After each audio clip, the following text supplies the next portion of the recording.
right, Shabbat Shalom, Most High in Christ bless from United Kingdom of Israel congregation. I'm Teacher Shaul, to my right. Officer Levi. All right, well, we've made it to that point in time yet again. It's another glorious Shabbat. The Most High has definitely blessed us to be here. Definitely allowed us to make it to see this day, pull us through another week. And, of course, there's another doctrine on the table. So, we're going to go ahead and get right into it. I really don't want to dance around the topic because I want to cover as much information in today's class as possible. If you have not had the opportunity to see the first installment, I would suggest that you go back and watch it. Subscribe to us on YouTube at UKOIC Study Hall. UKOIC Study Hall. All right. Well, I pose a question because there's a lot of doctrinal differences going on right now. Okay, we've come upon a time where what day the Sabbath is a topic yet again. The only difference is this time is that the question is, when does a day begin, period? Okay, so today I want to kind of kill two birds with one stone. We're going to deal with two topics at once. One of which is the, brothers is saying that the Sabbath is only 12 hours long. Okay, and it starts from Saturday morning to Saturday evening, so we're going to deal with that. And we also have brothers saying that every day outside of specific specified high holy days starts in the morning. So brothers are now saying that every day starts when the sun comes up. Sun comes up, it's a new day. Sun goes down, that's part of it to some brothers, not to other brothers. Sun comes back up, it's a whole new day. We're going to see is that biblically and historically sound. Biblically and historically sound. We're going to check that out today. Start in the book of Psalms, chapter 119 and verse 104. Through thy precepts I get understanding. Therefore I hate every false way. So we're definitely going to get some understanding today. Okay, we're definitely going to get some understanding today through these scriptures because we hate every false way. One of those false ways is the breaking of the Sabbath. You know, out of all the commandments, I always stress that the Sabbath command says, remember the Sabbath. Right now, we have all different types of Sabbath doctrines. We have lunar Sabbath doctrines. We have, and even within the lunar Sabbath community, they have their differences on how they observe. So that's confusion. Okay? But we're going to find out through the scripture. We're going to find out, does a day actually begin when the sun comes up? Is the Sabbath begin Saturday morning when the sun's up? Is that what history shows us? Is that what the Bible tells us? So we're going to find out today, okay? What I want to show you first, I want everybody to turn to the book of Judges, chapter 14. But what I want to show you is that in today's class, I want to apply a scientific method. I usually use this when it's come down to weighing out these different theories and concepts. I like to apply a scientific method. What do I mean by that? In science, right? Any theory, no matter how strong the evidence. So brothers is putting forth this new theory about how long the Sabbath is. I'm speaking directly to you. We're going to apply something here, okay? You have to have a control when you're testing out a hypothesis, right? Mm-hmm. You have to have a control. Everything else is a variable. See, I'm taking them back to school today, all right? Any theory, no matter how strongly in evidence, is entirely, not partially, entirely disproven by a single counterexample. I don't think brothers understand that. Let me put it in layman's terms. If you produce a theory, right? If I say what goes up must come down, for example, and I throw this highlighter up and it stays up, that one instance just disproved my whole theory. Right. Okay? So we're going to see if that works today. There's brothers right now watching like, no, I at the mouth of 2 or 3, let every word and matter be established. And today that's exactly what's going to happen. Okay? But one example, one counter example can entirely disprove your theory. So if the sunrise starts a day theory is correct, there cannot be one example where it can be proven or shown that the sunrise day start is incorrect. Okay? Let's get a bit of history, because I want to start by telling everybody, first and foremost, here at UKOIC, we observe Friday evening to Saturday evening. The end of the 6th day, okay, Friday evening, starts the 7th day, and then we end it Saturday evening. I want to lay that foundation first. Why? Because through our research and understanding of these scriptures, that is how biblical days are counted to the Israelites. You see how I stress that part? Right. To the Israelites. The Most High set us apart, right? He called us out and said, don't do what those heathens do. Come. Time and time again, right? Come. Let's find something out right now. A Quranic day. What's a Quranic day? We talking Islam. Islam teaches a dawn to dawn cycle. Brothers is, I can't even put Israel and Ishmael together to come up with a race for y'all dudes. Islam teaches a dawn to dawn cycle. A Quranic day starts from dawn, okay, the same day, and ends at dawn the following one.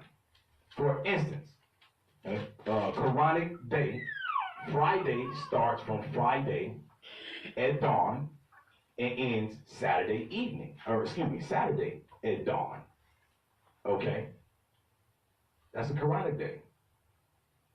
Let's see what else we got here. Before I go into what Israel do, I'm going to talk about everybody else first. Right. The Romans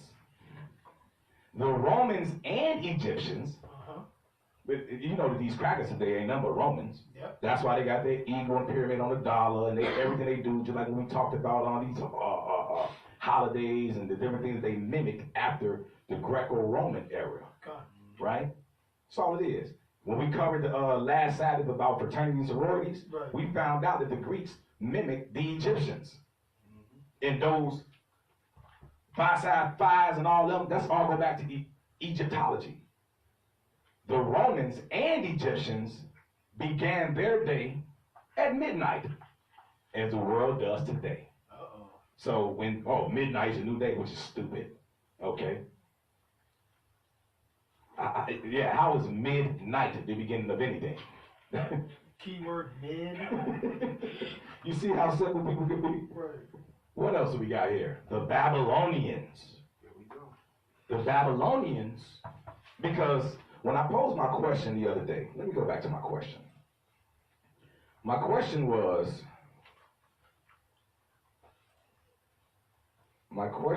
is, if the day-night concept was the order of the day that Yahweh instituted at creation, when did Israel begin observing evening to evening? And where is the historical record of that transition? So when I posed that question, one of the brothers said that another brother told him, see, this when we get to the he say, she say. Right. So a brother told me that another brother told him that he heard that we started observing evening to evening after the Babylonian captivity. That's daycare talk.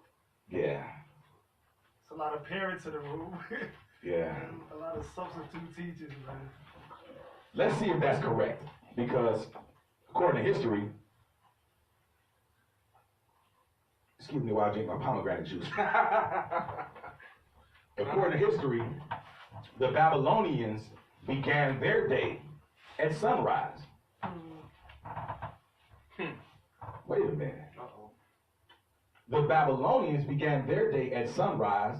Why? Because they were sun worshipers. So now you're telling me the Israelites now, in today's day and age, 2018 AD, now starts their day at sunrise?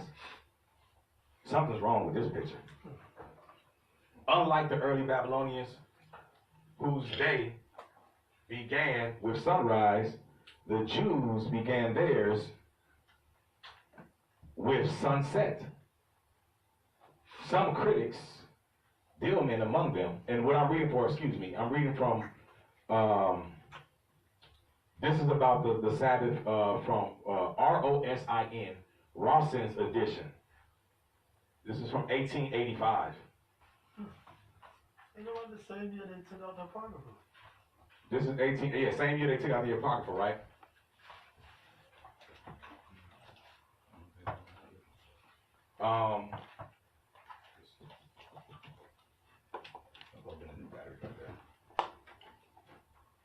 Okay, and I'm getting ready to drop the link right now. I'm dealing with the Jewish Encyclopedia. Give me a second.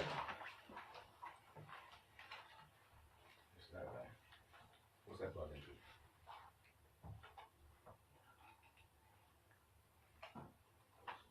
Plug the box up, the little box.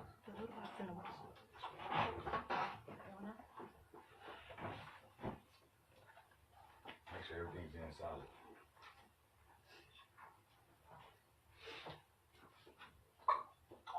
All right, let me get this link in order. There we go. That's much better. Yeah. There we go. Something wasn't getting a solid connection there. I said, no, we got to bring this out. Oh, yes. Okay, hold on. Let me get this link for y'all to drop in the chat group. To drop online live. Alright,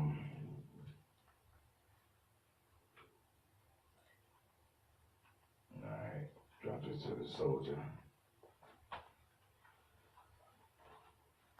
Alright, drop that in the comments right now for me, please. Alright, it says here that unlike the early Babylonians, whose day began with sunrise, the Jews began theirs with sunset. Some critics, Dillman among them, attempted to find traces of the Babylonian reckoning in the early portions of the Bible. So they attempted to see, well, let's see if this had anything to do with Babylonians. But there is no doubt that with the spread of the law, the reckoning from evening to evening became established among the Jews. Okay? So again, I just dropped the link. Check that out. From there, let's go to Judges chapter 14.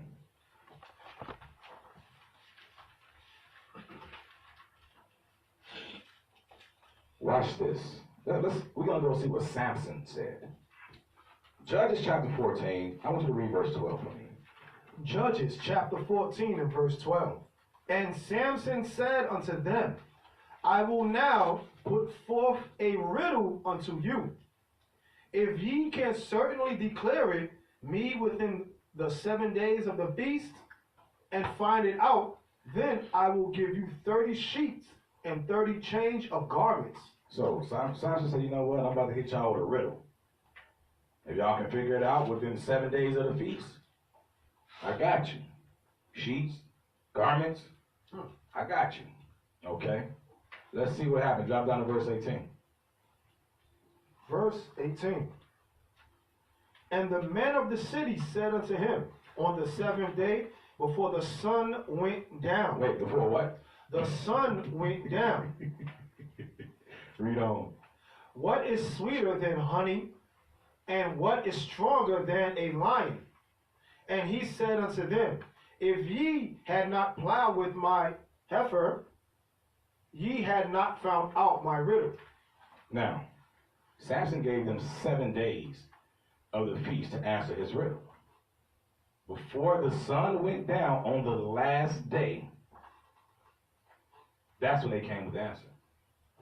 But if a new day don't start until the sun come back up, why would they have to give him the response before the sun went down? Unless that started a whole new day. That was the end of the 7 days that they had. Maybe that probably takes a little bit too much brain power for somebody. I'm not trying to be funny. I'm not, y'all. I'm just, some people don't, they're not firing on all cylinders. But what I'm going to show you today is that the Torah, because we all Torah based. I don't like when Israelites, oh, you Torah center. hopefully the Torah is at the center of all of us. Right. That's right. Okay. What I'm going to show today is that the Torah, the law, okay, demonstrates that the evening belongs also to the following morning. You can't separate those two unless you're going into a whole nother understanding. Okay? You can't separate them. Watch this. Go to Judges chapter 19. Judges chapter 19. And monitor, y'all, you can't watch it. Monitor these comments. Let me go put them up myself too.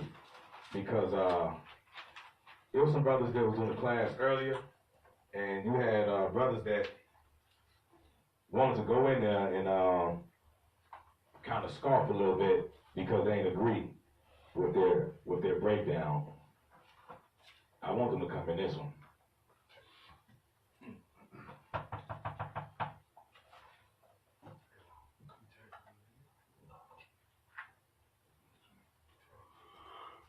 Okay.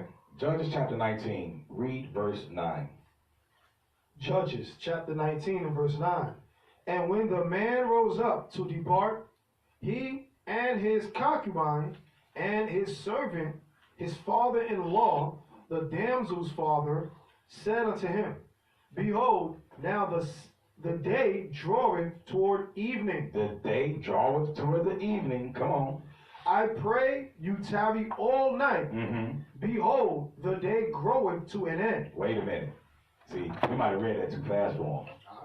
I'll read it slower. The evening ends that day and starts another day. Read it again. And Judges chapter 19 and verse 9.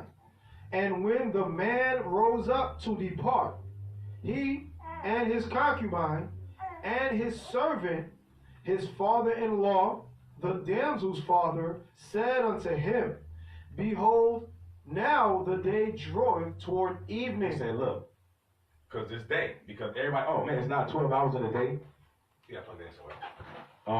Plug everything to the thing. Push that all the way down and I'll see it.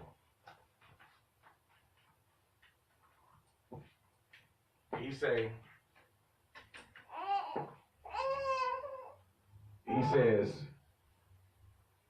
does the day, what? Behold, now the day draweth toward evening. I pray you tarry all night. Behold, the day groweth to an end. So he says that the day, because oh, it's not 12 hours in a day? Yeah. That day is drawing towards evening. Okay? Of course Christ said it's 12 hours in a day, because the 12 hours of daylight. But then it's also 12 hours of the night.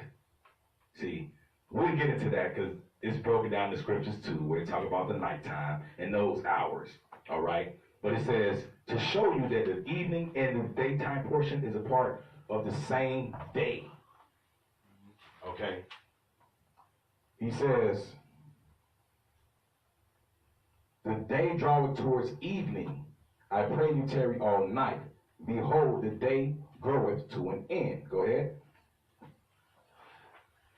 Lodge here, that thine heart may be merry, and tomorrow get you early on your way, that thou mayest go home. Now, from there, go to 1 Samuel, chapter 19.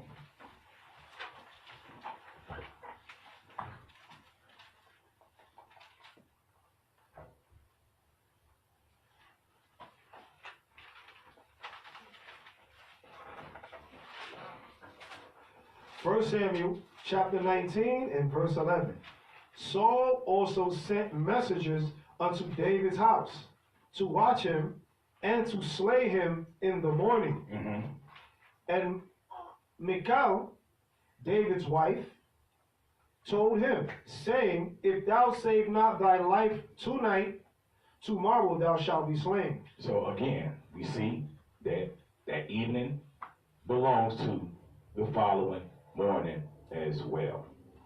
It's not really hard to see, but you have brothers that's running through twists in certain scriptures and bringing forth certain dysfunctional breakdowns. And right now we really have to clear this thing up because the Sabbath is very, very important. Okay, the Most High said that the Sabbath is a sign between him and his people. So if you're not adherent to the Sabbath, are you truly one of his people? This is very important, okay? You got brothers that's going into words, and like I was explaining to brothers earlier, if you don't understand Hebrew vernacular, you don't deal with the Hebrew language, just picking up a Strong's Concordance and picking one word out of there, that don't make you, able to break down Hebrew or to put it in its proper context. You don't know how words change. I'll tell you how I know that these brothers don't know what they're talking about when they trying to go into Hebrew words, because they misuse Hebrew in their daily vocabulary. Like I always say, they'll be like, yo, man, them my ox right there. That's not even a real word in Hebrew. Achium is the plural of ak. Right. But they wouldn't know that. They don't know that when you add that I'm on the end of a word, that it takes it from a noun to a verb. They don't understand that it pluralizes a word.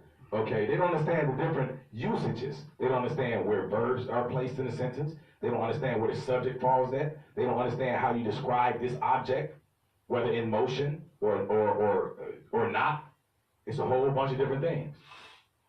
Okay, they don't understand that. But yeah, they say, well, see this right here? This is the word right here, yom. That means day. Or I looked it up in the Greek, and Hemera means day. And in the scripture where Christ said 12 hours, well, see what they're not telling y'all is, because what they're doing is, like I said, they're doing bias research. Right. So the same way when they was going with Kemet on trial, or they was trying to debate King James with Shaka Amos, and he was going through getting only the information that he wanted to fit his purpose, the same thing these dudes doing right now. The exact same thing. See, you got to study both sides. Because you study both sides, what you understand is that the Hebrew word for day, I'm getting ahead of myself, but the Hebrew word for day, whether it's yom, right, or what? Boker or Bakar. Right, or boker or bakar, can either mean daylight portion, which is 12 hours, or it can also mean a full 24 hours. All right. I'm going to prove it today. It's all depending on what comes before and after it, what tense, what, and how it's used. But if you don't understand the mechanics behind this, you're going to get it wrong. You're going to create a false doctrine, and you're going to have other people blindly following you because they don't speak Hebrew or Greek either.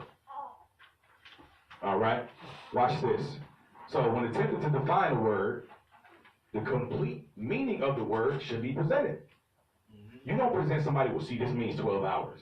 Why didn't you also say it means 24 hours? And then so now I can say, well, what context was it used in? Right. Why would you only show me that one side? That's a deceptive practice. That's what that is. That's what that is. Okay. Because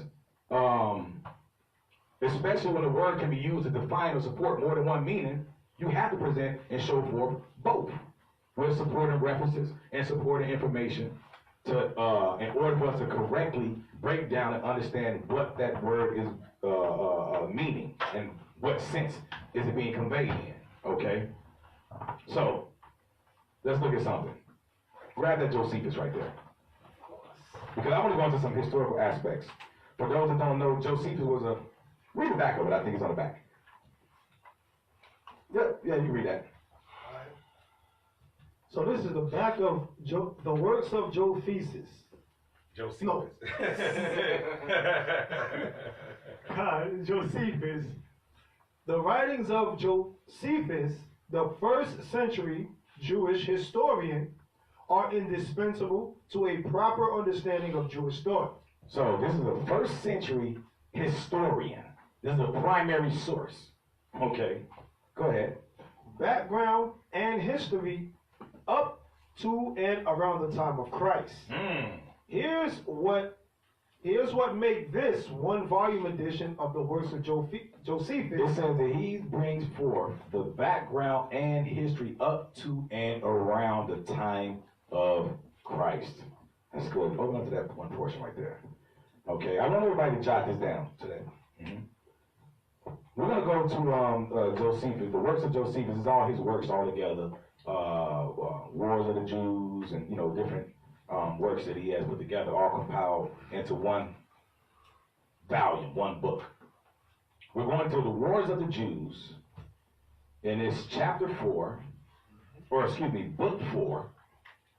Wars of the Jews, book number 4, chapter number 9. And then they have a special numbering system. And you'll see we're going down to where it says, if you own it, 582. So before -9-582. This is the Wars of the Jews. 4-9. So it's book 4, chapter 9, section 582.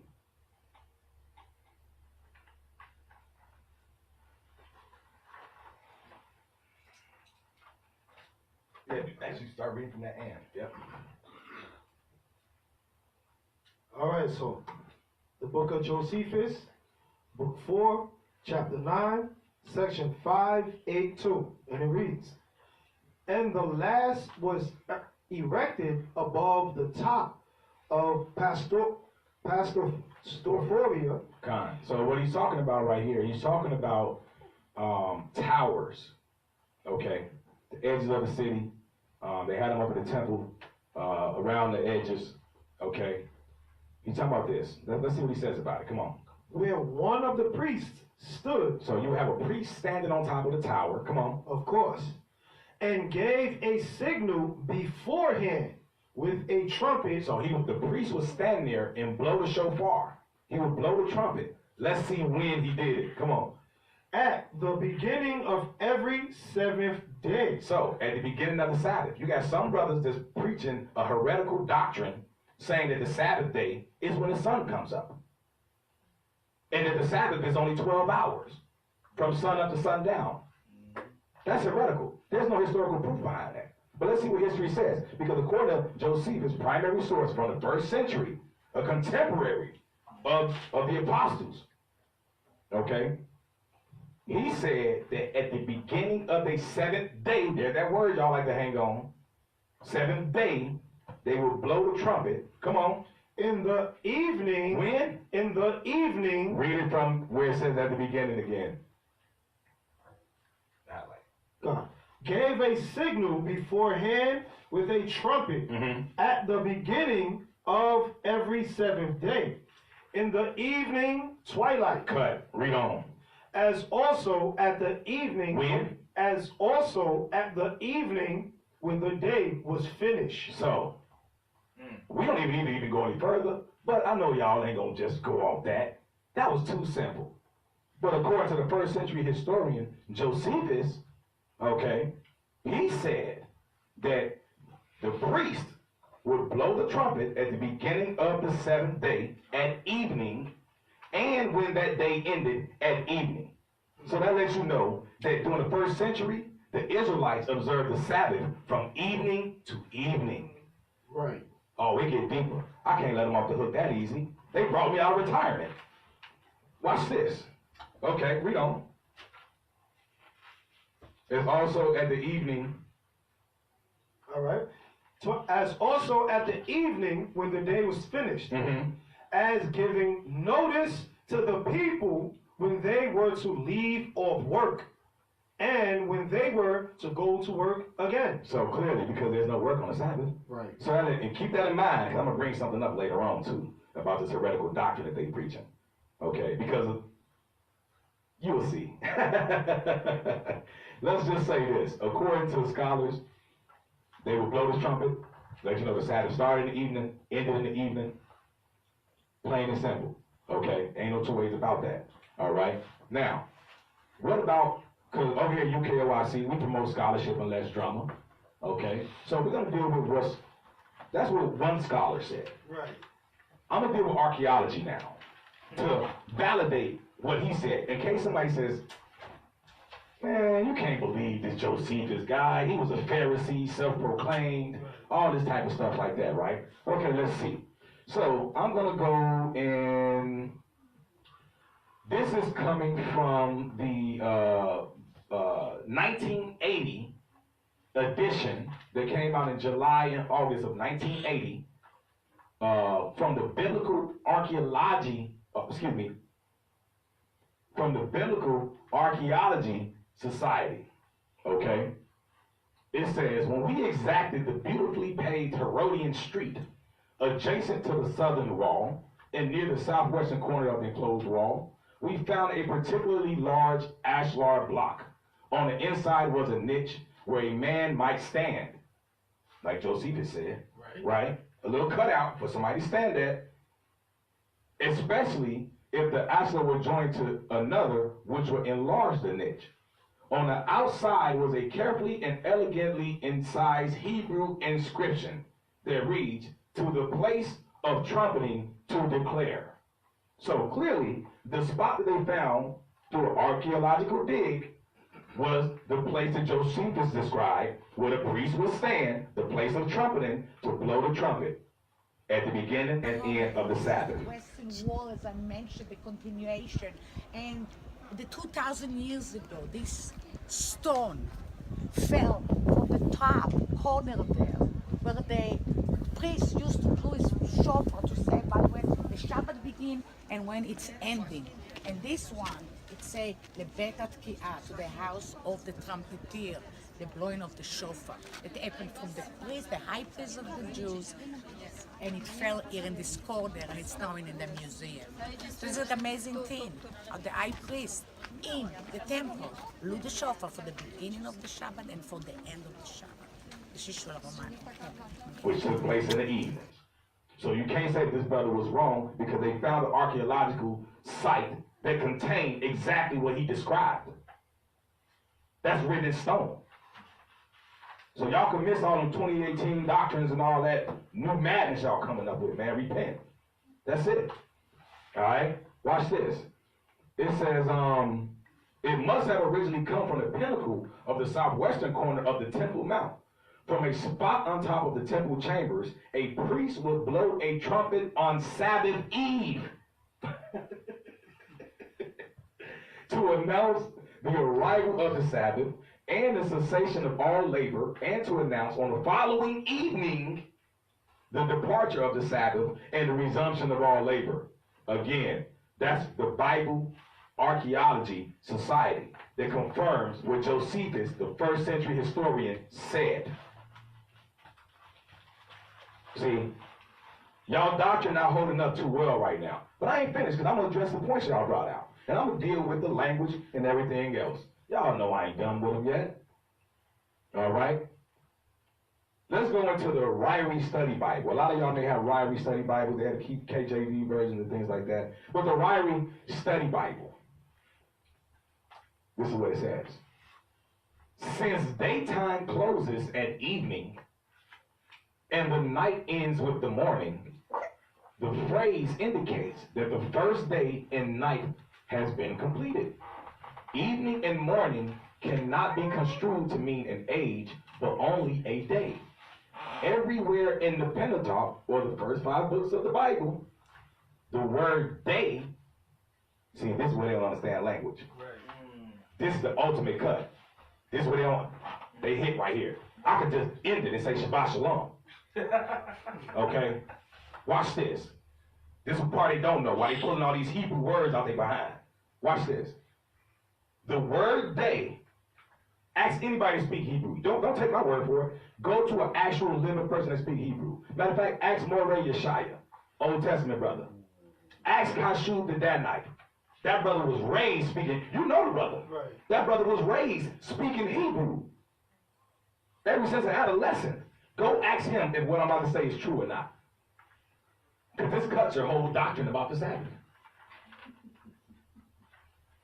The word day, whether Boker or Bakar or Yom, when used with a numerical adjective, I know people don't know what adjectives is. You know, they've been out of school so long, they don't know nouns, pronouns, you know, adverbs, you know what I'm saying, adjectives and things like that, synonyms, you know, they don't understand that. Right. Conjunction words, Right. okay? But when the word day, the Hebrew word for day, is used in conjunction with a numerical adjective, it means a solar day. In other words, 24 hours. Ain't no way around that. This is the Ryrie Study Bible. Tells you anytime you use, so when you have the first day, the second day, the seventh day, that's talking about 24 hours, period. The only reason why you don't know that is because you don't know, understand Hebrew vernacular. Cut. All right, let's go to the MacArthur Study Bible. It says in the MacArthur Study Bible, this cannot mean an age, but only a day, reckoned by Jews from sunset to sunset. Day, with numerical adjectives in Hebrew, always refers to a 24-hour period. That's just 2 study Bibles. There's more. Now, go to Leviticus 23. Because when a number is used in conjunction with the word day, i.e., like I said, first day, second day, third day, whatever the case may be, it is talking about 24 hours, and there is no exception in the Hebrew. There's no exception. There's no, well, sometimes it can mean, no, that don't exist. Every time, 100% of the time that is utilized like that, it means a 24-hour day. Leviticus 23 and verse 32. Leviticus chapter 23 and verse 32. Mm-hmm. It shall be unto you a Sabbath of rest, Mm-hmm. and ye shall afflict your souls in the 9th day. So, right here we're dealing with the Day of Atonement, right? Which these brothers acknowledge begins at evening. But you can't have that partiality with Hebrew scriptures. Because in this instance, where it says in the what day? 9th day. 9th day. So when you have the word day used in conjunction with a numerical value, it means 24 hours. So when you have 7th day, like as the Sabbath day, it literally means 24 hours. There's no way around that. That's the rule of thumb in the Hebrew language. You can't make it Ebonics or something. You can't give it its own meanings and definitions and write your own E40 dictionary. Okay? You can't do that in this truth. That's right. Wow. No, man, I was doing this is super kind of nigga, that don't mean nothing. No, that means Shabbat Shalom, huh? E40 dictionary. Legalization. Yeah, weevilization, yeah. Okay. Now, the word Yom, that means day. Okay, like in Yom Kippur, right? Yom Teruah, on the day of trumpet blast, the day of trumpeting is what it means. The word Yom is used with a number 359 times. Y'all know I come with the statistics too. 359 times. Each time that it was used, it was referring to 24-hour period. The 359 times that it was used. Why? Because the rule of thumb in Hebrew is that anytime the word day is used with a number, it means 24 hours. There's no way around it. You're not going to find an instance where it doesn't. So the question would be, why would Genesis chapter 1 be an exception? Because you're trying to tell us that in Genesis 1, when he instituted that Sabbath, it was only a 12-hour Sabbath. Why would Genesis 1 be the exception to the rule when everywhere else it applies when you see the word day with a numerical number, a numerical value attached or affixed to it? Okay? So, again, when evening and morning is used in conjunction with the word day, as in the evening and the morning were the first day, that literally means a 24-hour day. The two words morning and evening are combined with Yom 19 times outside of Genesis chapter 1. 3 times these words share the same reference to Numbers 9 and 15. Go to Numbers 9 and 15. Yeah.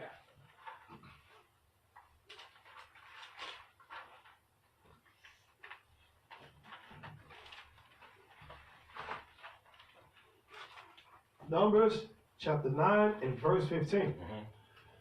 And on the day that the tabernacle was reared up. So we see that we have here in an instance, okay, where like I said 19 times the word day or yom was used 19 times outside of Genesis 1, and 3 times the words share the same reference.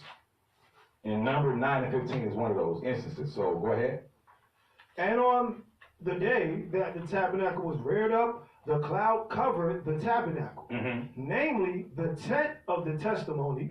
And at even there was upon the tabernacle as it were the appearance of fire until the morning. So clearly we still see You can't get around the rule. You can't get around what this means right here. Okay?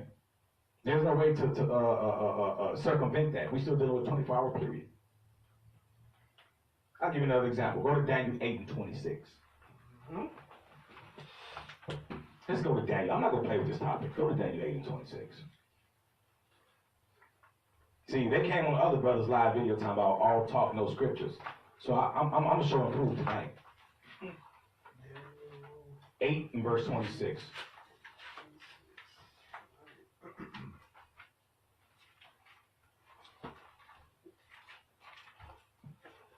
Daniel chapter 8 and verse 26. And the vision of the evening and the morning which was told is true. Wherefore shut thou up the vision, for it shall be for many days. Wow. You got to understand the context in which the Most High is conveying these things. Brothers taking certain instances where they want to isolate, let me take this day, or let me take this evening, or let me separate evening from night. It's just a big ball of confusion. Okay? And let's say, for the sake of discussion right now, let's say the Sabbath did start Saturday when the morning sun came up and went, to the end. Right? Why would you tell somebody to not devote as much time as possible to the Most High? How you going to condemn somebody for starting their Sabbath 12 hours before you that evening? Wow. What's that? Sirach 43 and 30? Let me see if that's what I want. Sirach 43 and 30.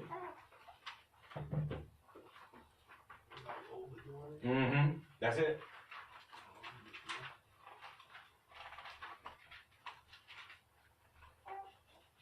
Yep. Okay, go ahead. All praises. The book of Ecclesiasticus, chapter 43 and verse 30. When ye glorify the Lord, exalt him as much as ye can, for even yet will he far exceed.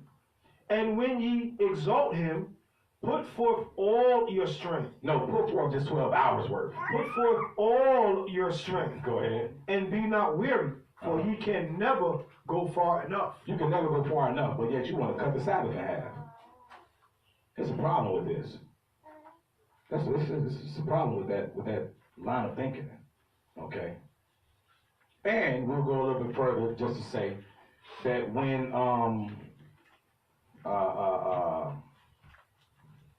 the word morning and evening occurs together without the word yom, that happens 38 times outside of Genesis 1. And 25 of those 38 times occur in a historical narrative. And it always means, without exception, hands down, designates a literal solar day, or in other words, a 24-hour period. Okay?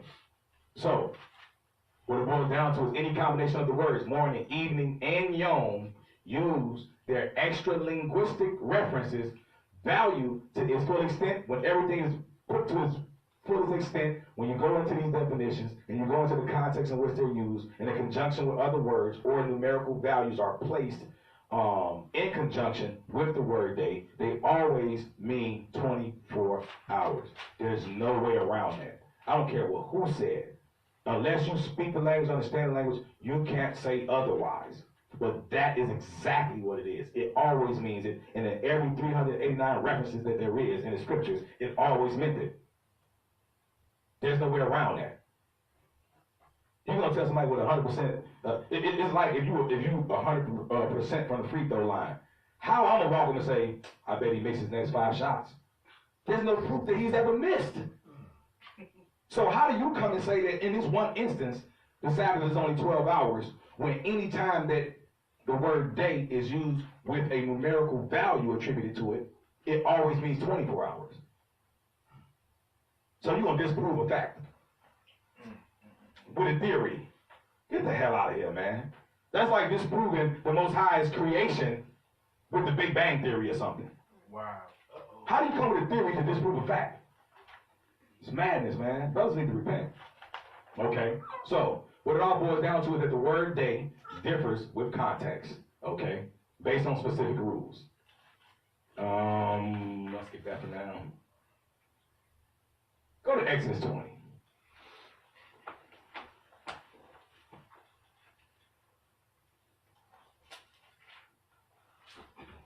I got a question.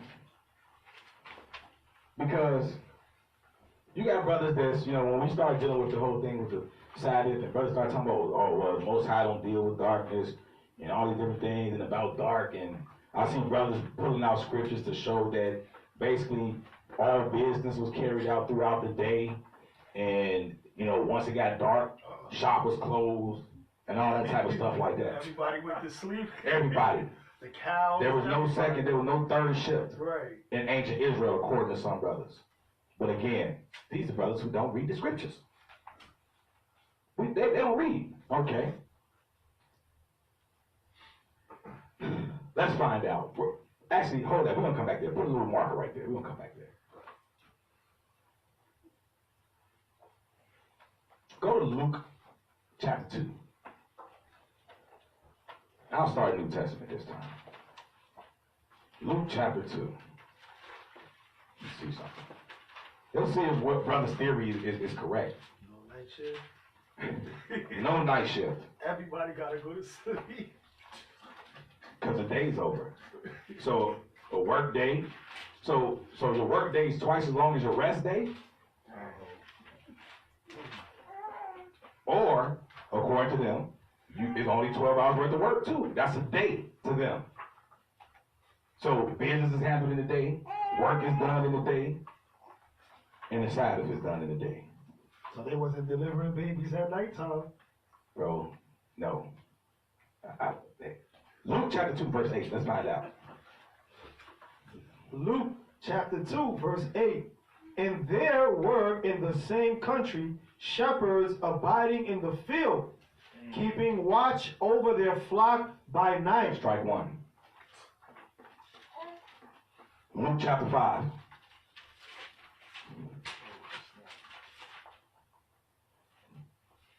Luke chapter 5, verse 5.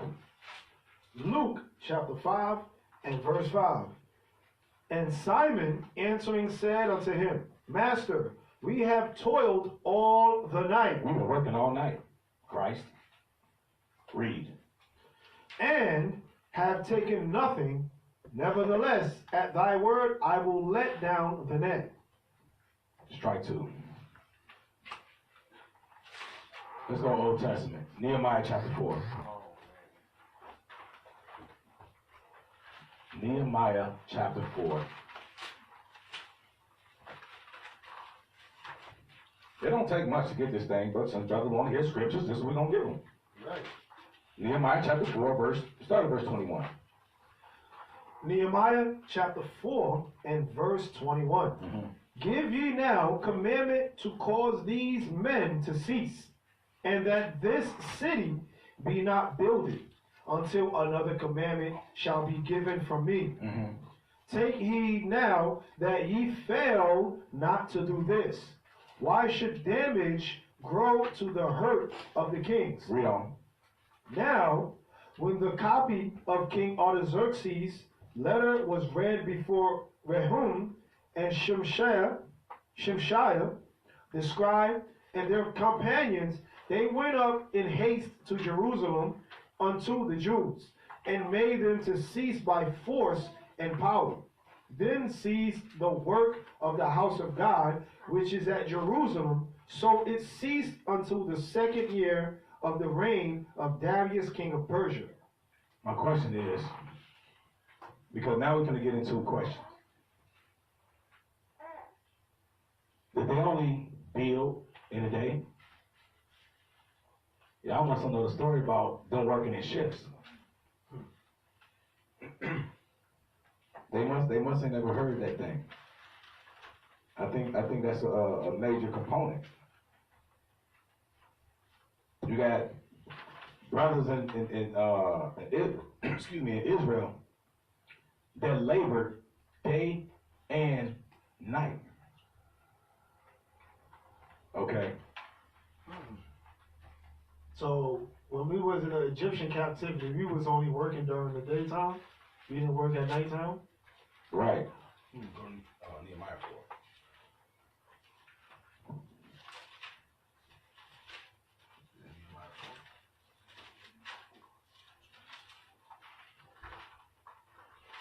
21.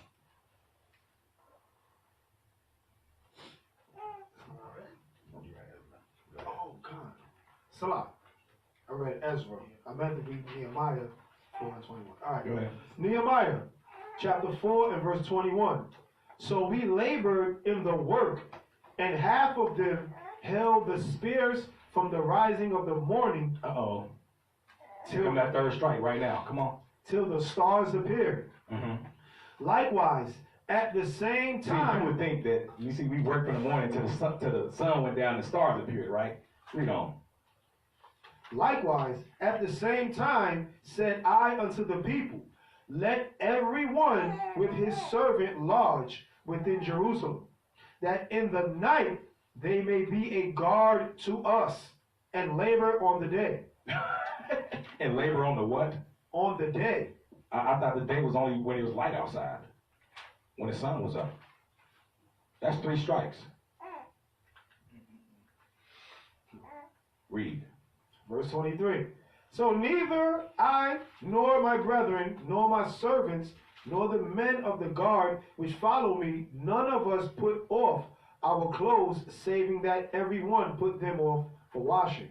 So the only time they even change clothes is say, yo, watch this. I've been working this thing day and night. Okay, so it's clear to see, just based on those scriptures right there, that we work according to scripture in the nighttime. I said that for a reason. Now go to Exodus chapter 20. I said that for a reason, to show that, especially that Nehemiah code cut, because it shows you right here, it says that they work, they work in the day, they work all the morning, rising in the morning to the stars appear, then they labored in the nighttime. So, but they consider that on latter day. Exodus chapter 20, verse 9. Exodus chapter 20 and verse 9. Mm-hmm. 6 days shalt thou labor and do all thy work. Wait, say that again? 6 days shalt thou labor and do all thy work. Mm-hmm. But the 7th day is the Sabbath of the Lord thy God. So, read on. In it thou shalt not do any work, thou nor thy son. That's good. We know the rule. Okay, but what I want to show is clearly, going back to our little block of instruction there, anytime you see that number associated with the word day, it means 24 hours. Okay, but now, let's understand something. Because he says that the Sabbath is the day when you cease from all your works. You got 6 days to labor. Okay. So, my question is, if that's the case, and you believe that the Sabbath only consists of the daylight time, then I mean that keeping the Sabbath day holy don't apply to people that work overnight. Think about this. I only work nights, right? You say the Sabbath in the daytime. I get to work 7 days? Think about this. If I work nights, Monday, Sunday, Monday night, Tuesday, Wednesday, Thursday, Friday, Saturday nights, that's 7. You telling me I get to work 7 days. That's 7 days straight. When the Most High said you're supposed to work 6 days, then rest. See, you trick. Oh, well, you is resting because you don't got to work in the morning. Wow, man. Now, you see the madness? You got to alter something in order for it to fit.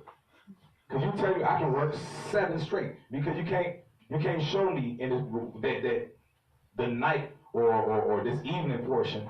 Let me say evening, because they like to play word games. Right. You can't tell me that this evening portion is exempt from a quote-unquote day. Otherwise, I can work straight 7, whatever you want to call them, and not have a day of rest. That's folly. That's foolishness. Because if you flip it and say, well, you rest on Saturday morning, what about somebody who works only in the daytime? So should I be like, well, I rest every night? That's foolishness. That's madness. Okay? Watch this. Go to Mark chapter 15. And I'm going to just to generalize. I know that this is not, because when you look at Mark, and this is where Christianity gets a little bit confused, because when they're looking at the preparation day, and they're looking at that, this day is the Sabbath, and they talking about the, going into the Feast of Unleavened Bread and things like that. That's not talking about your normal weekly Sabbath. So a lot of people get that misconstrued. But I'm going to read Mark 15 and 42 anyway. Mark chapter 15 and 42. And now, when the even was come, because it was the preparation, that is, the day before the Sabbath. See, I want it just for a specific wording. Because y'all want to extract the day when Christ, is it not 12 hours in a day? But then, if you have instance like this, I didn't pull this scripture just to show that it was going into a Sabbath or a day of rest. I pulled it because it called that evening the day before the Sabbath. That's why I pulled the scripture, because they referred to that evening as the day. They want to separate the day from the evening. So I pulled this for that purpose. Let's get another one. Luke 23. Luke chapter 23 and verse number 54.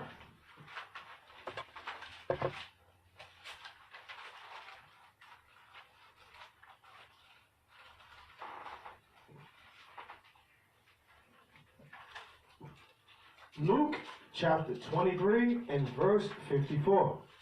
And that day was the preparation, and the Sabbath drew on. Read again. And that day was the preparation. That day. Remember, we had just read, it talked about the evening. Here we are again. That day. Go ahead. And the Sabbath drew on.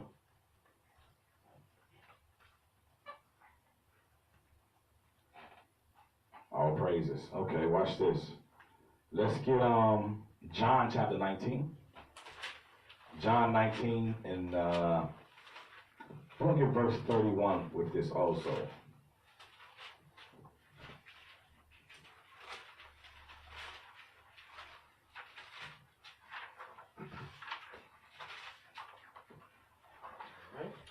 John chapter 19 and verse 31. The Jews therefore, because it was the preparation that the body should not remain upon the cross on the Sabbath day. For that Sabbath day was an high day. Besought Pilate that their legs might be broken and that they might be taken away. Because once the sun go down, they understood. They said they can't remain on the Sabbath day. They understood we got to get this before the sun go down. Why? Because once the evening hits, it's going to be the Sabbath day. We can't take them down tonight. If the Sabbath starts up tomorrow, we could have came and got them tonight. Why do we have to ask him? Why do we have to ask to let us get them before the sun went down? Go to Deuteronomy real quick. Hold that. Well, you can drop it. Go to Deuteronomy real quick. Deuteronomy 21.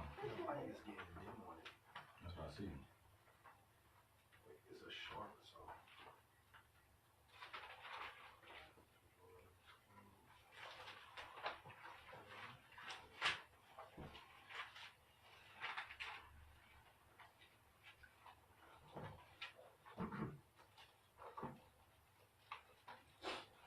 Uh, 21 verse 23. Let's Deuteronomy, start at verse 22.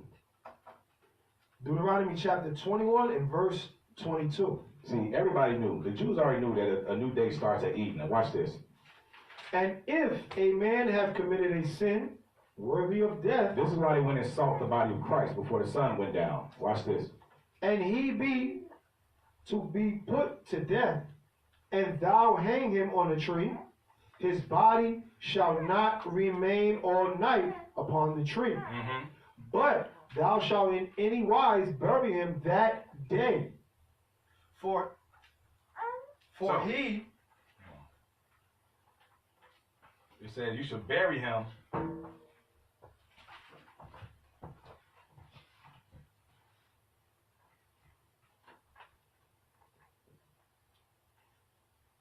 That's what it was, whatever it is right there. All right. All right. For he that is hanged is accursed of God. So this is why they said, let us get him. He cannot remain on the tree. That evening is going to start a whole nother day. We have to get him now. So they went back and referred back to the law. They understood the time frame they was working with.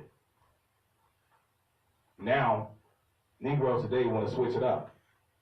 Okay? That's completely out of order and unorthodox. Okay? Because at the setting of the sun, you had the preparation going off. You had the priest on the tower. He blowing the trumpet.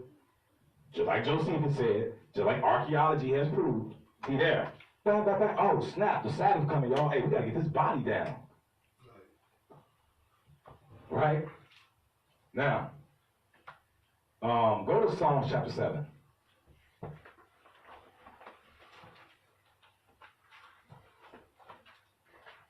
I got a question. Because it's going to sound kind of like a simple question, but I have to ask it.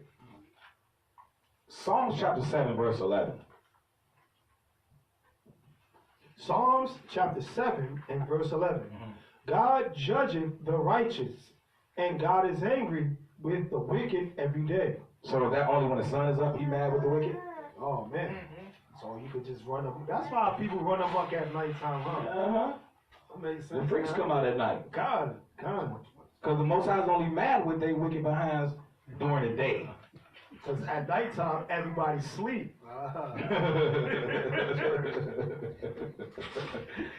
So he's mad with them every day. So does that mean only during the daylight portion? See? Because when you, day is, it sounds foolish when you think about it. A day is 24 hours. Stop being an idiot. That's just flat out. Like, come on. I have to question, why are you altering the Sabbath? What's wrong with Friday night? parties. Oh, okay. Movie premieres. Oh, okay. That Friday be popping, huh? Okay. I never been a to go out type of dude, so I wouldn't even know. Okay. Well, let's find out. Go to 2 Corinthians 13.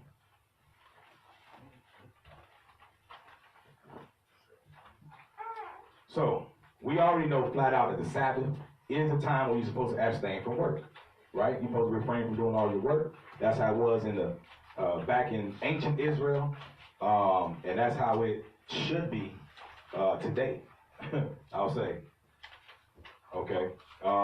We have, work was carried out in the daytime. Work was carried out at nighttime as well. But a weekly Sabbath could only be applicable, could only apply to somebody that works, that adheres to a 24-hour period. Because again, if I only work nights, I could work 7 of those straight and not break the Sabbath. I could work 14 or 21, however many. I could work the whole year. Savage. Wow. 2 Corinthians 13 and 1.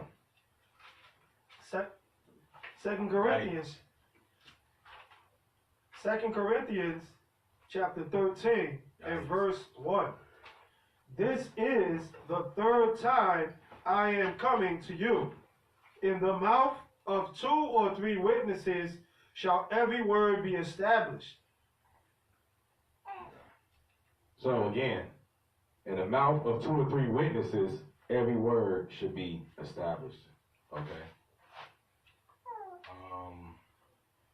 So let's find out. Go to John chapter 20.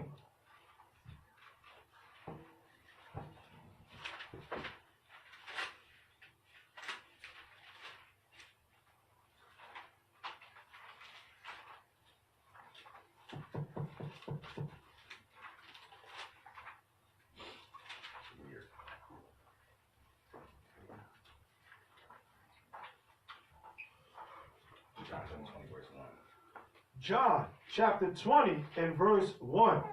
The first day of the week cometh Mary Magdalene early, when it was yet dark. I thought the first day of the week I thought a day started when the sun came up. Somebody's doctrine just got beat all the way up. Read it again. The first day of the week cometh Mary Magdalene early, when it was yet dark. So that means that day had to have started when the sun went down at some point.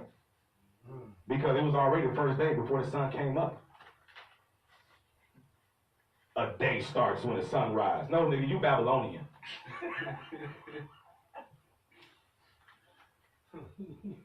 Read on.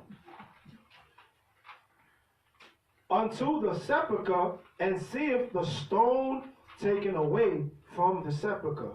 I want to ask these dudes, what day did Christ rise in? Oh boy. Be careful. They already treading in waist deep of blasphemy. Why not? Okay, so we say it was already the first day of the week, and it was still dark. So that means the first day of the week began before the sunrise. Oh, that's right. And like I brought out before, the word translated dark in the Greek there does mean dark, and it can't have any other meaning. The word still, where it says still dark in John 20:1, is the Greek word eti. I brought this out before. And in every instance, just like I said, in every instance with a Hebrew word day and a number, every instance that the word eti, E-T-I, is found in Scripture, it always means still or yet. So while it was still dark, while it was yet dark, okay, it was still the nighttime hours. But the first day of the week already started. Go to Matthew 28:1, because we said the Mount of 2 or 3, right? Let everything be established. All right, Con. Much like right now, depending on what your geographical location is. Mm-hmm.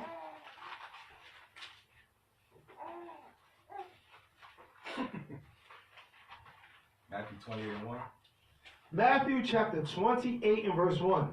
In the end of the Sabbath, as it began to dawn toward the first day of the week, came Mary Magdalene, the other Mary, to see the sepulchre. So in this case, the Greek word that was utilized means to begin to grow light.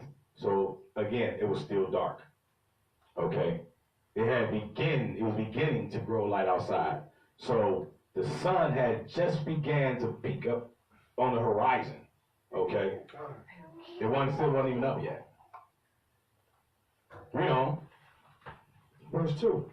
And behold, there was a great earthquake. Okay, hold that. Actually, go to Mark 16. Let's get a third witness.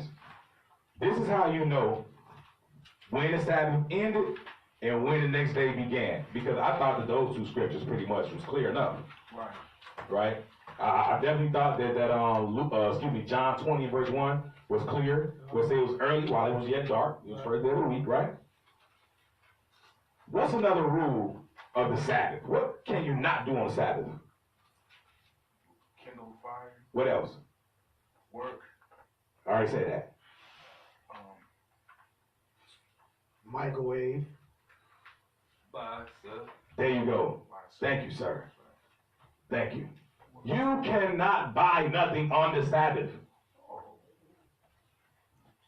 Matthew 28 verse 1. Let's see what the Marys did. Salakia, Mark 16 and 1. Okay. I said Matthew. Mark chapter 16 verse 1. And when the Sabbath was passed. The Sabbath's over now. Remember, we already read that it was the first day of the week and it was still dark. So the Sabbath ended that evening, and the first day of the week had to begin that evening. In order for it to be the first day of the week and it's still dark. Well, let's find out. Read on. And when the Sabbath was passed, Mary Magdalene and Mary the mother of James and Salome had bought sweet spices. So they went and brought spices when it's Sabbath. Soon it was over. Soon as it was over. Read on. That they might come and anoint him. Go ahead. Verse 2. And very early in the morning, the first day of the week, they came unto the sepulchre at the rising of the sun. Cut. Wow. That's it. That's it. That is it. The Sabbath ended that evening, okay? They went and bought spices immediately, started making their way to Christ's tomb so they can go and anoint him with oils. Right. We already read the testimony that it was in John 20:1. It was still dark, but it was the first day. Okay?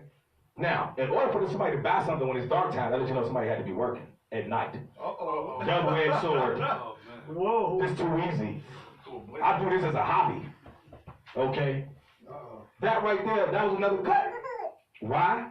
Somebody had to be working at night. Who the hell they buy spices from? If shops close when the sun sets.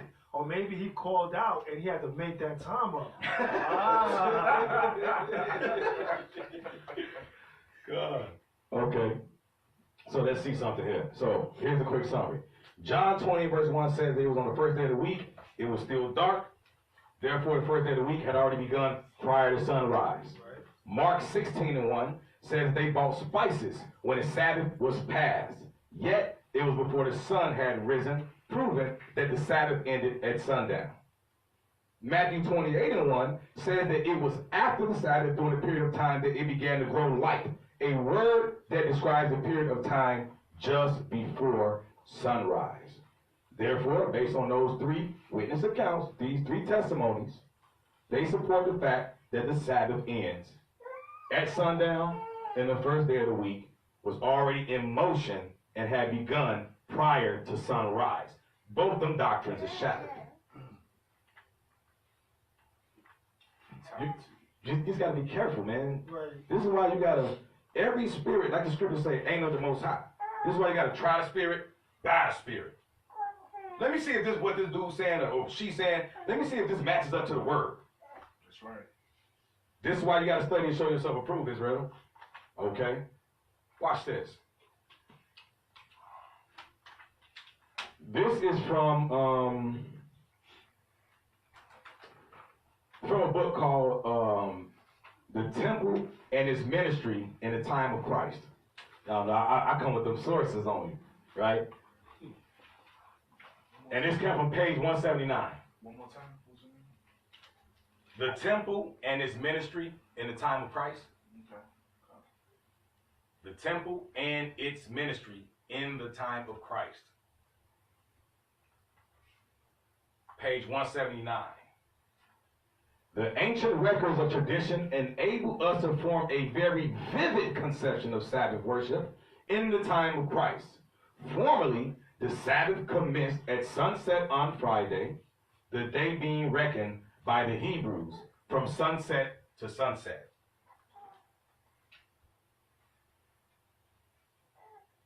And now I'm going to go into Jameson, Fawcett, and Brown's commentary.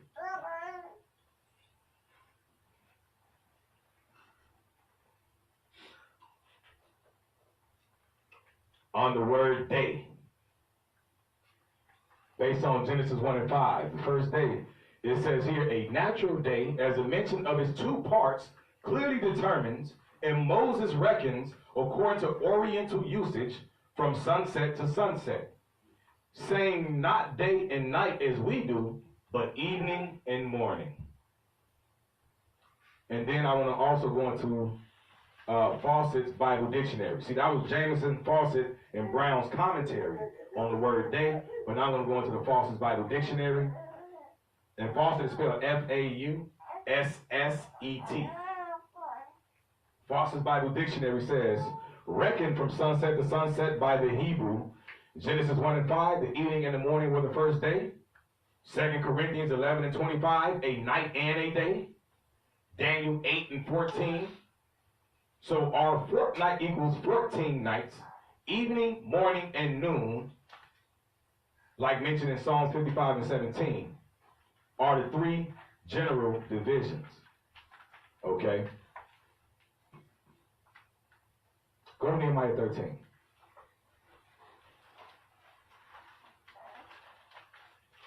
All the scholars have the same thing to say. And you can't say I'm just going off what Esau said. And now, you see, right now people throw it out. Oh man, Paul said this Driver and Brown. And now y'all condemn all of them because it goes against your new ideology. Right. But a minute ago, you was holding them up.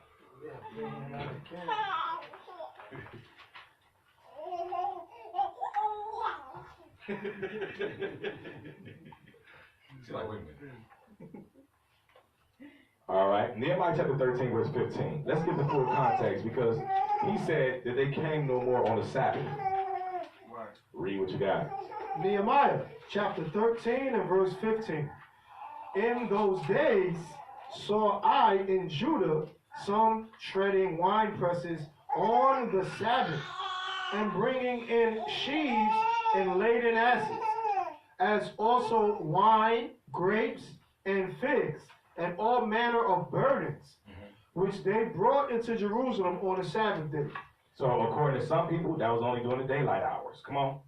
And I testified against them in the day wherein they sold victuals. Listen to what he said. He testified against them in the day. We're going to see if that was only when the sun was up. Come on. There dwelt men of Tyre also therein, which brought fish and all manner of ware, and sold on the Sabbath unto the children of Judah and in Jerusalem. Then I contended with the nobles of Judah, and said unto them, what evil thing is this that ye do, and profane the Sabbath? Watch this. Did not your fathers thus, and did not our God bring all this evil upon us, upon this city? Yet ye bring more wrath upon Israel by profaning the Sabbath. Hold on right there. Hold on right there. That was very heavy. He said, read verse 18 again. Did not your fathers thus, and did not our God bring all this evil upon us? So let's get understanding of what he's saying. Because he said that your fathers did the same thing. And the Most High brought disaster and calamity upon them. Let's get the precept. Go to Jeremiah 17.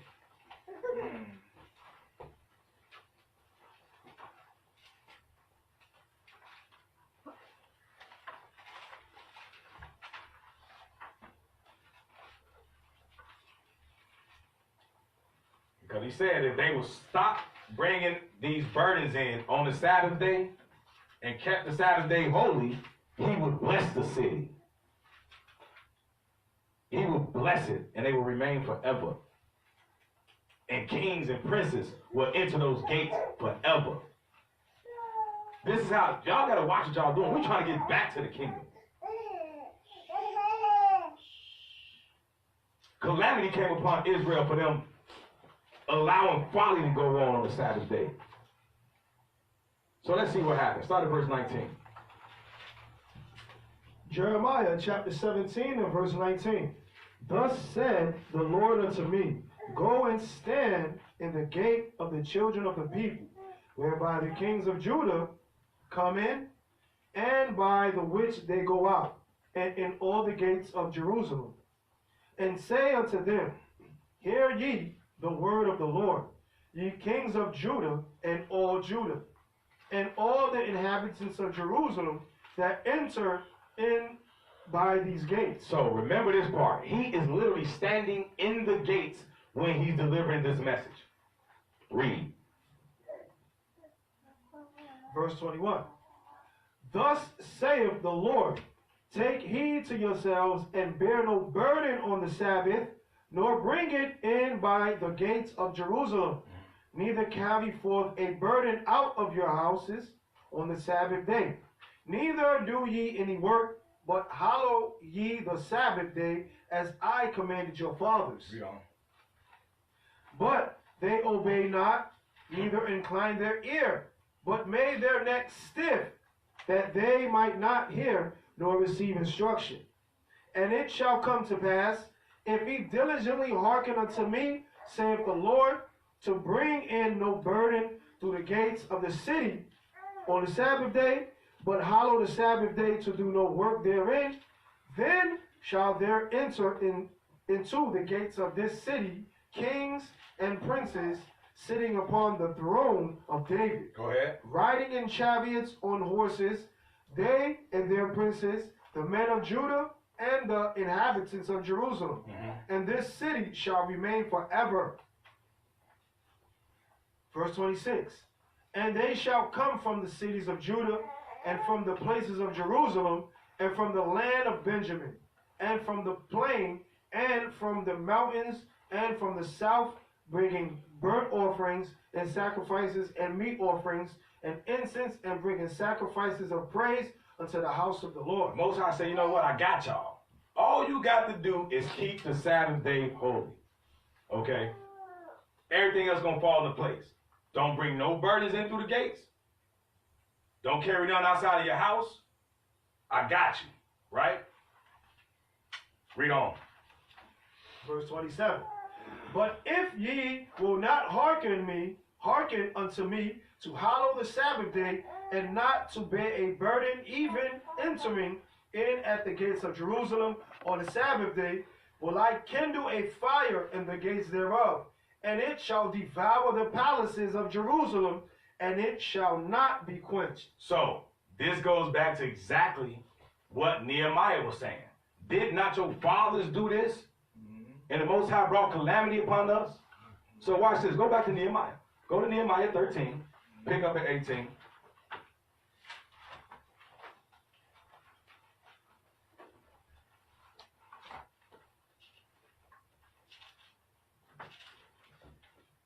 Nehemiah chapter 13 and verse 18. Did not your fathers thus, and did not our God bring all this evil upon us and upon this city? Yet ye bring more wrath upon Israel by profaning the Sabbath. And it came to pass that when the gates of Jerusalem began to be dark. So, let's think about this. Because Nehemiah said, you know what? Now, we ain't having this no more, fam. Yeah, we got to do something about this. All right? He said, I already knew what happened with y'all in the past. Y'all profaning the Shabbat.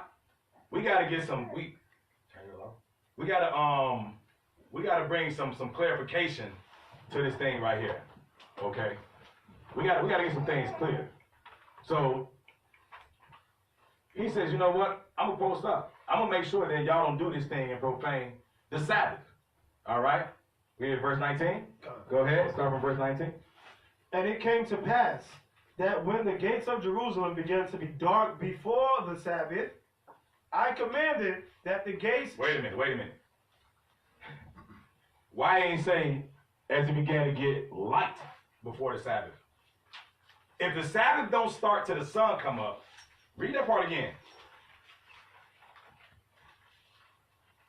And it came to pass that when the gates of Jerusalem began to be dark before the Sabbath... Why didn't it say that the gates began to be light before the Sabbath? If the sun coming up means Sabbath day, why did this happen before that time period? Why did they do this at night? We still got 12 hours of nighttime to finish our hustle and bustle, finish doing whatever we got to do. So why is you shutting down shop right now? Read. I commanded that the gates should be shut, and charged that they should not be opened till after the Sabbath. And some of my servants set I at the gates, that there should no burden be brought in on the Sabbath day. So hang on. So, to make sure that nobody brought any burdens, they posted up, had guards at the gate. No doubt, right? He said that the gates began to be shut as it began to grow dark, right? Before the Sabbath. Now, let's look at the Hebrew words here. Because this definitely refers to a time before sunset. We're gonna find out. Because the Hebrew word there in that verse that's translated dark, you know, it began to grow dark, whatever. 'Cause, you know, we got to do something about this. So, let's think about this. Because this definitely refers to a time before sunset. We're gonna find out. Because the Hebrew word there in that verse that's translated dark, you know, it began to grow dark, whatever. 'Cause, you know, we got to do something about this. The word there means shadowing. It means to shadow or shadowing. And that word is salal. If you subscribe to the Strong's numbering system, then it'll be 6751. It means shadowing. And so does the other words that are related to that word. For example, Metzulah, or Strong's 4699, means to shade,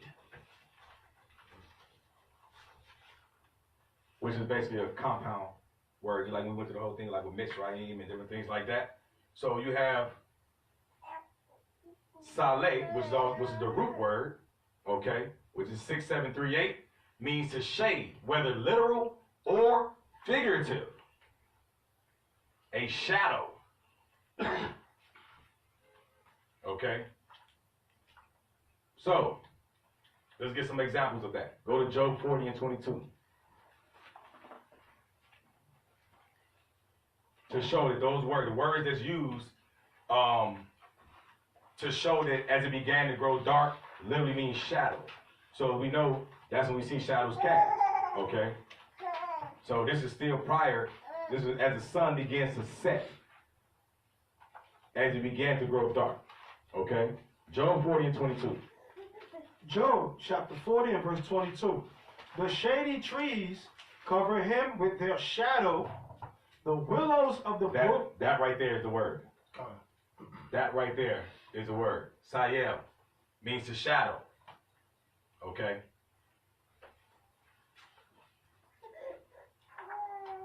We see the same usage in Psalm 17 and 8.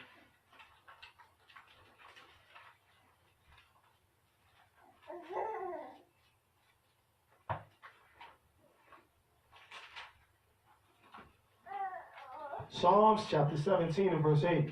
Keep me as the apple of the eye. Hide me under the shadow of thy wings. There it is again. There it is again. That word, literally, shadow. So they had a translated shadow there. Another location, they have it as begin to grow dark. But again, that's why when people say that the language don't matter, they're completely out of their mind. For you to gain a complete understanding of what's being conveyed in these scriptures. Okay, Hebraic thought, you have to go into it.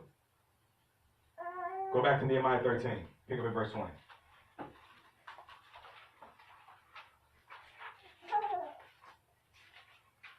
Yeah, almost done.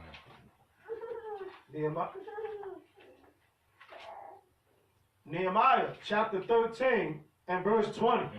So the merchants and sellers of all kind of were lodged without Jerusalem once or twice. Remember, he said, don't come to do this on the Sabbath no more. And it began to get dark, close the gates. Come on. Then I testified against them, and said unto them, why lodge ye about the wall?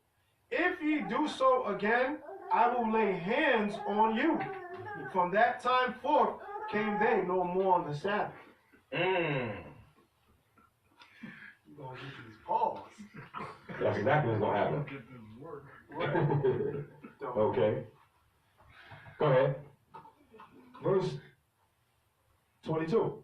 And I commanded the Levites that they should cleanse themselves, and that they should come and keep the gates to sanctify the Sabbath day.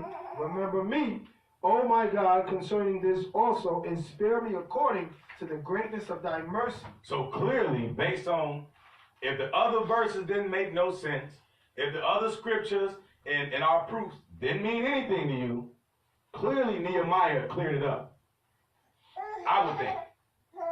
I would think so. Okay. Now, maybe not. Let me see that step 2 again.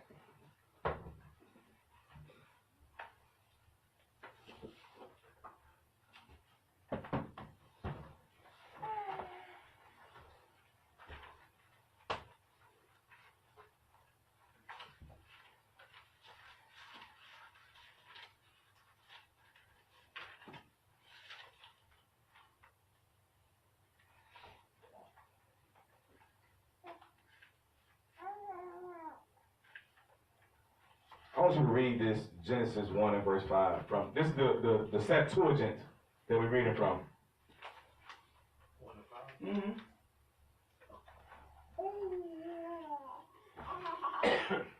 All right, so I'm reading from the Septuagint, and this is Genesis 1, verse 5. And God called the light day, and the darkness he called night. And there was evening, and there was morning, the first day. Clearly, the Septuagint worded it a little bit better. But it tells you that the evening and the morning was the first day, period, hands down. You can't get around it. Why didn't it say that the morning and the evening were the first day? Because in order for their doctrine to work, you have to reverse the wording in Genesis, the first chapter. Okay, watch this. Get that itinerary of Benjamin of Tudela.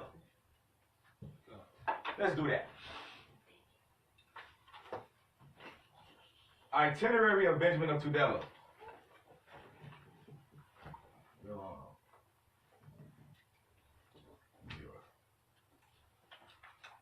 Okay, so Benjamin of Tudela was a explorer, a traveler, and a historian. He was a Jew. Okay, he was from Tudela, Spain, and he traveled during the 12th century. All right, let's see something here. You got Jewish travelers over there? Yes, you do. Let me see that.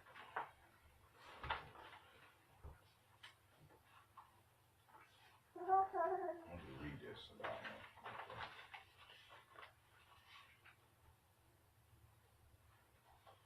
Read that. Just that first little paragraph. All right. Jewish travelers in the Middle Ages, 19 first-hand accounts. Jewish travelers in the Middle Ages, 19 first-hand accounts, primary sources. Rabbi Benjamin ben Jonah of Tudela is Navarre was the most famous of Jewish travelers. He was the most famous. This ain't no regular dude. Come on. He finished the travels he describes in 1173, and he must have been in Rome between 1165 and 1167. So, let's see one of his accounts. Watch this. You close that right there. Grab this itinerary. This is his solid works right here. Mm-hmm. All right, so Benjamin of Tudela, the itinerary of Benjamin of Tudela. I'm on page 25. There are also some heretical Jews. Wait a minute. Just like today, there's also some heretical Jews, come on, Called Epicurson. that's what I'm going to start calling these Negroes. Oh, you an Epicurson. That's what I'm going to start calling them. Every time I see one of them with this doctrine, you Epicurson. Watch this. Read what you got. Whom the Israelites have excommunicated. This is what we need to do, Israel. Apply Romans 16 and 17 with these jokers. Matter of fact, let's get Romans 16 and 17 real quick. Let's get that. Romans 16 and 17, let's get that. Yeah, they got to, might take care of that. Romans 16.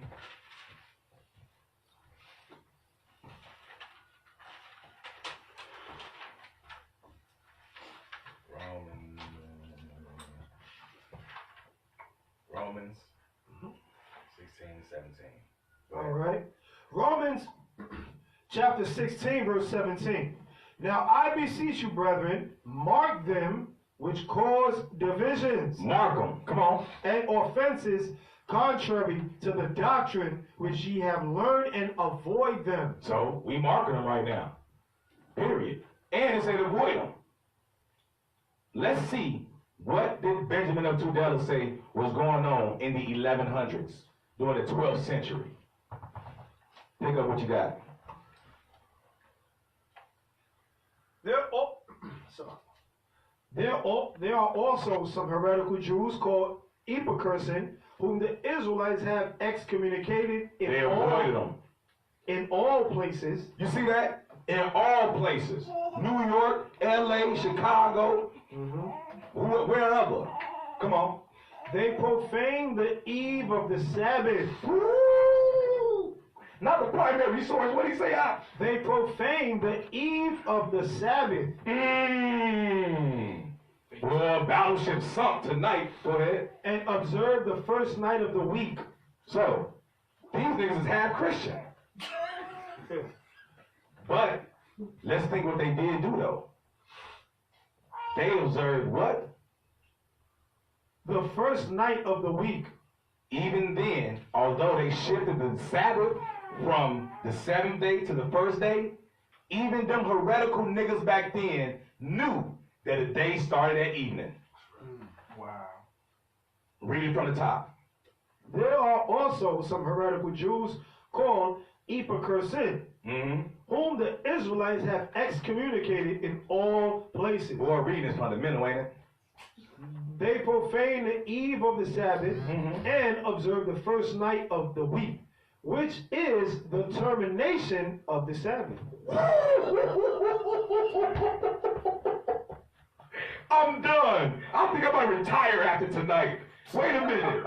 Wait a minute. That first night of the week, right, that they start observing is the what again? Termination of the Sabbath.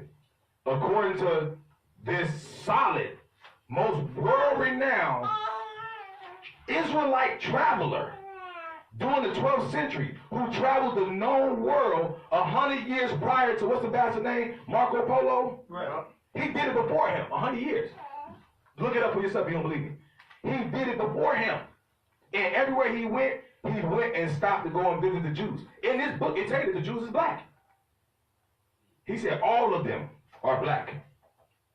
It tells you in his writings. Only thing he documented, that's what I call the travels, the itinerary of Benjamin of Tudela. Everywhere he went, he told you where he was going, how long it took him to get there, and who he met. I came to Newport News, man. There was some Israelites there. I met them, hung out with them for 2 days. They were so-and-so and so-and-so. Okay, from there, I left there, and I went to Richmond, and I came to some other Israelites. This is what he did. From there, I went to New Jersey, or D.C., so he documented everywhere that he went. And he stopped in one spot where he ran into some ragtag Israelites who created their own doctrine, profaned the Sabbath, and he peeped like, wait a minute. No wonder I heard of these niggas, because everybody excommunicated them. Nobody deal with them dudes.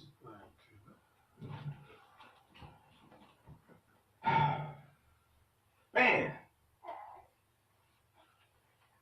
That right there, that's did it for me. I mean, the fact that when you use the Hebrew word day in conjunction with a number, it means 24 hours. When you go and you see what Josephus said, first century, that was 11 centuries before Benjamin of Tudela. So both of these primary sources are lying? No, I think them chemtrails that affected your brain, nah. Them chemtrails finally claimed the victim, y'all. Had to. Y'all got to be sniffing jet fuel to think that the Sabbath is contrary to anything that's been documented as. So my question still stands. Show me one historical record where we switched up from day to evening or day to day and started doing evening to evening. Because everything I found through multiple sources, and I ain't finished, and I ain't unloaded all my cannons yet. Come on, man. Clearly, that clears it up, though. But let's take a different direction on this thing right here, right? I have to ask this question. Go to Exodus 16. Let's go to Exodus 16. Because Exodus 16, I see poses a lot of problems for brothers. It poses a problem for the lunar Sabbatarians, and obviously for these Negroes too. But I got it, don't worry. Read verse 23. Exodus chapter 16 and verse 23. And he said unto them, this is that which the Lord hath said. Tomorrow. Because this is one of the scriptures they use. Listen closely, y'all. Read. Tomorrow is the rest of the holy Sabbath. You see what he said? He said tomorrow is the Sabbath. Read on. Unto the Lord. bake that which ye will bake today, and see that ye will see, and that which remaineth over lay up for you to be kept unto the morning. What gets baked? Bread. What did the Israelites get every morning?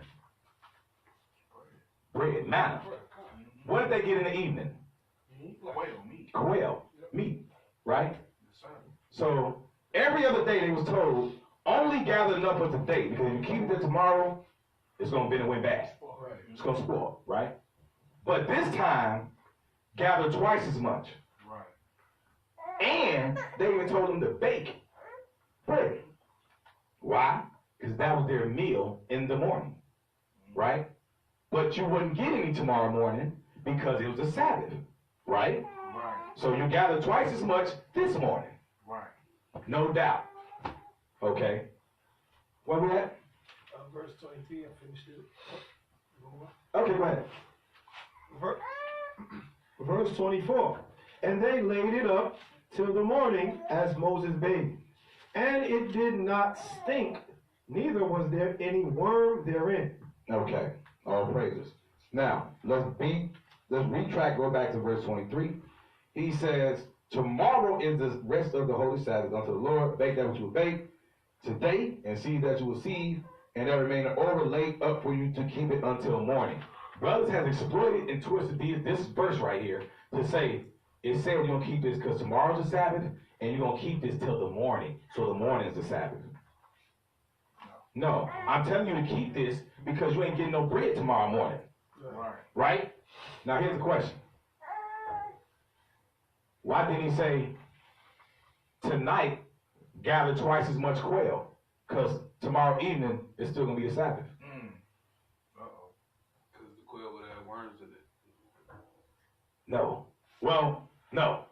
The reason why you don't see them saying anything about quail that night, because the Sabbath started that night. Every other night, they got quail.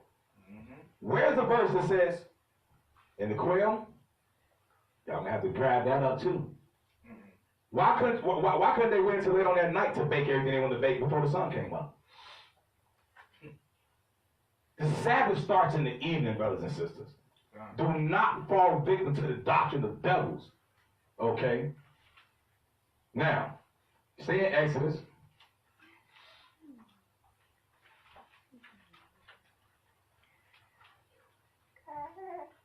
Because here's where it gets tricky, because they would have to separate and cut themselves. Because it said, bake that which you will bake today. Right? So, and to them, day means daylight. Why couldn't they do anything that night? Why didn't they get quail that night? Quail requires work. You got to kill it. You got to clean it. You got to cook it. What else is required to happen that night? Fire. Bingo. Give me Exodus 35:3. That's why I say bake that what you're going to bake today and leave it till the morning. There wasn't no cooking going on after the sun went down. Period. Read what you got. Exodus chapter 35 and verse 3. Come on. Ye shall kindle no fire throughout your habitations upon the Sabbath day. Now, what would have happened if they would have kindled that fire that night? Go up to verse 2. Verse 2 of Exodus 35. 6 days shall work be done, but on the seventh day there shall be to you an holy day, a Sabbath of rest. Whosoever doeth work therein shall be put to death. Plain and simple. That's why. They cut out. They just need to stop. Repent. I don't know if you got to do a public apology to Israel or what, but you definitely need to be like, yo, I repent of this doctrine. Couple more scriptures, y'all. We're going to wrap this thing up. I want to say this, though. Watch out and be careful, because when you're teaching people that the Sabbath starts in the morning, the scriptures say that there's a way that may seem right to man. The end result of that thing is death. Okay? Let's see what happened with our foremother. What is Judith? Chapter 8. I gotta put in work to put you to death. Got me working now.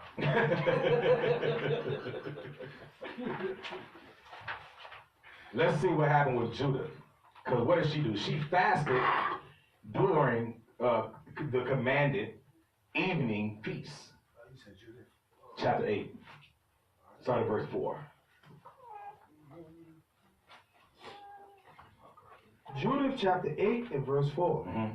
So Judith was a widow in her house 3 years and 4 months. Go ahead. And she made her a tent upon the top of her house, and put on sackcloth upon her loins, Mm-hmm. and wear her widow's apparel. Mm-hmm. And she fasted all the days. All the what? All the days. So does that mean that she only fasted from sun up to sundown? Because it says day.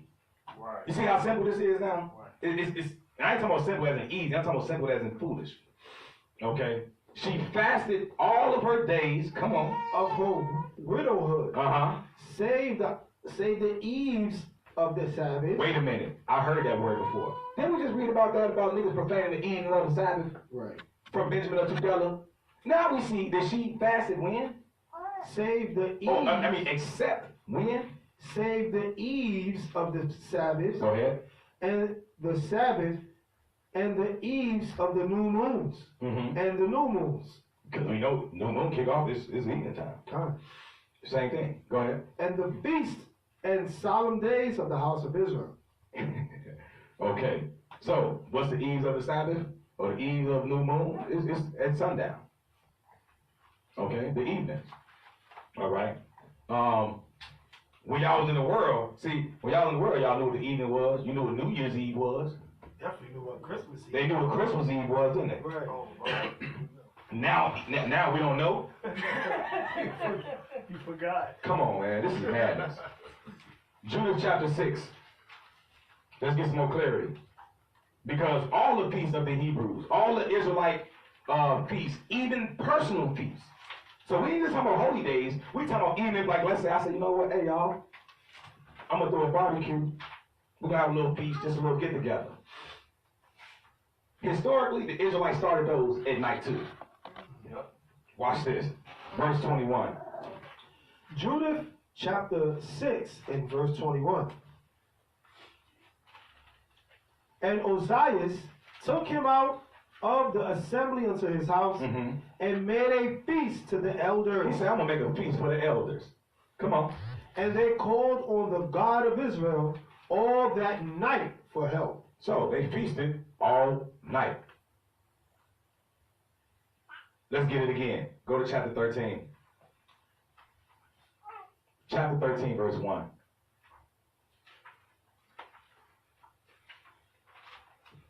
Judith chapter 13 and verse 1. Now, when the evening was come, When what was come? the evening was come, Uh-huh. his servants made haste to depart. And Bagoas shut his tent without, and dismissed the waiters from the presence of his Lord. Mm-hmm. And they went to their beds, for they were all weary, because the feast had been long. The feast had been long. Okay.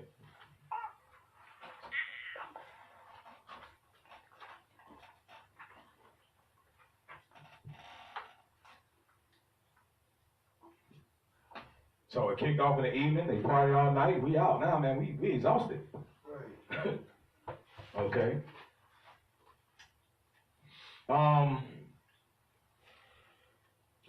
Let's show that, because just to put an end to that, the day is only the sunlight time. Go to Joshua 10. I'm going to show you an instance where the sun and moon, hands down, emphatically, were included in a quote-unquote whole day. Because some people think that the day is only when the sun's out. Well, that's Babylonian. They were sun worshipers. Joshua chapter 10,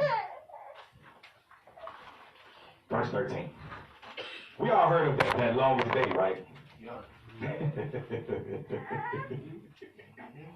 Go ahead, Joshua chapter 10 and verse 13. Mm-hmm. And the sun stood still, Mm-hmm. and the moon stayed, until the people had avenged themselves upon their enemies. So the sun stood still and the moon stayed still. They both stopped. They didn't run their courses. Go ahead.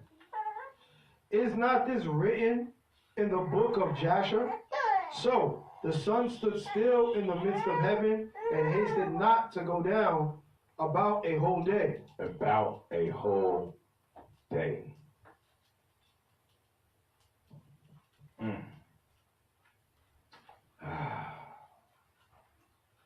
So, when we look at this matter, and we look at the historical references, we look at the scriptural references, because I want to repeat the same scriptures I already brought out in the first class. But what we see is that a day can consist of 12 hours. A day can be 24 hours. It's all based on the context in which it's used. That you can't take this and extract the definition out of it. Let me see if I can pull one up for y'all real quick.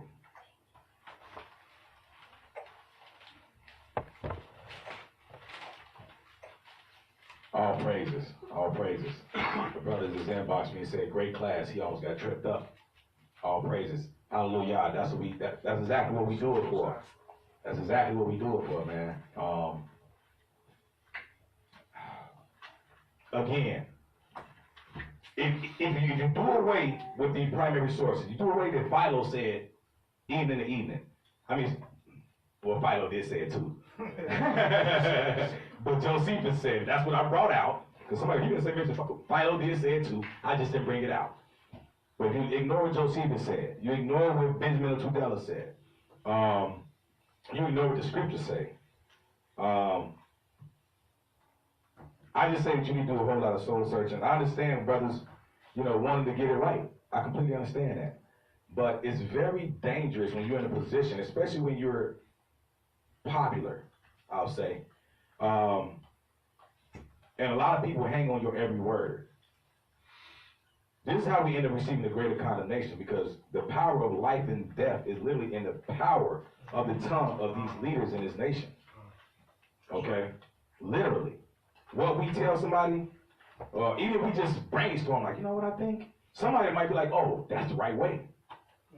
You see what I'm saying? And that's why every matter must be vetted. You must weigh it all out. You have to bring out the full weight of the matter at the end of the day. Okay? So when we look at it, when you look at this word, so when you look at in Genesis, the first chapter, and you clearly see that the day started in the evening. Okay? The Most High created the darkness, then he created the light, right?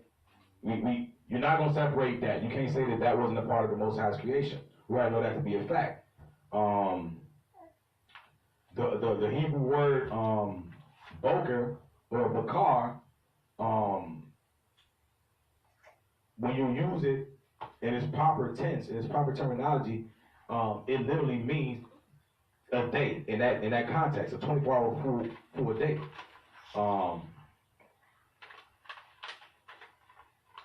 It's kind of trippy, because when you look at what is it? The other people that do things, right? They may have stolen certain concepts from us, but when you look, especially in Islam, what you will see is that what Muhammad did, he took certain things and then he altered them. So we're gonna mimic the Sabbath. However, you know what? We're gonna do ours Friday in the daytime instead of Friday evening. We're gonna kick it off Friday. You know what I'm saying? Exactly. They plagiarize the scripts.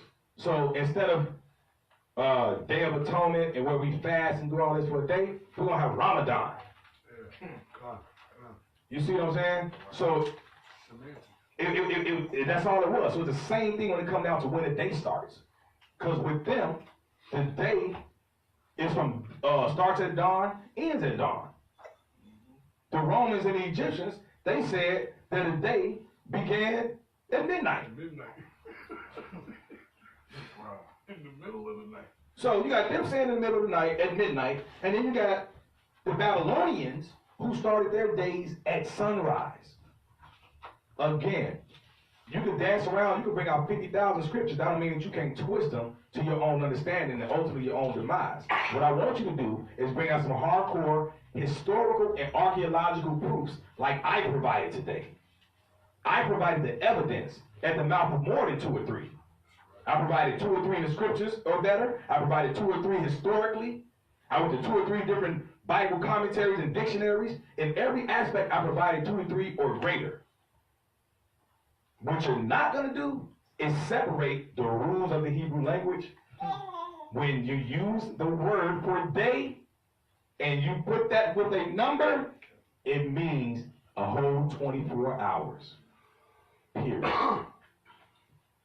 I hope brothers and sisters found this class to be very, very edifying.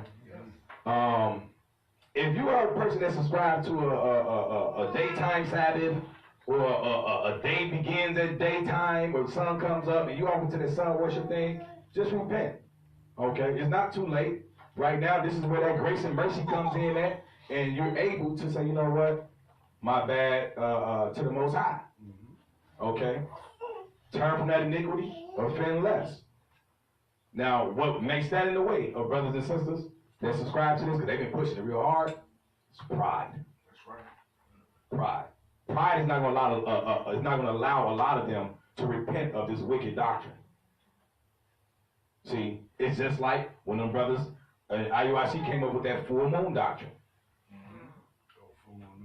The reason why they just dug a hole deeper and deeper for themselves. Their calendar was off because they didn't understand the whole thing with it, intercalary month. I don't want to call it, let's just call it a Hebrew leap year almost, okay? But you have to make up for days lost, and so that's how you end up with a 13th month, right? And then when you look at, even in the scriptures, and throughout history, you'll see, like when it was a Nisan, it'd be like, or Adar, it depends on the captivity. Right. There'd be Adar 1 and Adar 2. So basically, you have a month that was called, it was the same name, but it was just a part 1 and part 2. Right. You see what I'm saying? But they didn't understand that. So their feast was going to be off. Their Passover was going to be kept in the wintertime. So they said, oh, snap. We can't say we was off on that. Guess what? How do we gain an extra couple weeks? Eureka. The full moon is a new moon. Wow. We just gained our time back. Just repent, man. Especially if you got a congregation as large as them. But if the full moon is the new moon, why do you have to say the full moon is the new moon? I know. That's one of those things, again, you have to play word games to try to make it fit your ideology. I guess. But let's get to Deuteronomy 30. Deuteronomy chapter 30 and verse 19. I call heaven and earth to record this day against you, that I have set before you life and death, blessing and cursing. Therefore choose life, that both thou and thy seed may live. We set before you life and death. We gave you these scriptures. Just keep the commandments, y'all. I mean, this right here, this doctrine is dividing camps. It's some camps that's divided on this thing. We already know, you know, house divided can't stand. You got brothers that's introducing this thing right now, and like the brothers, like Judah Mack and them brothers, man, and a lot of people just going along with it because they like them. A lot of other people just going along with it because they sympathize with them no longer being with IUIC.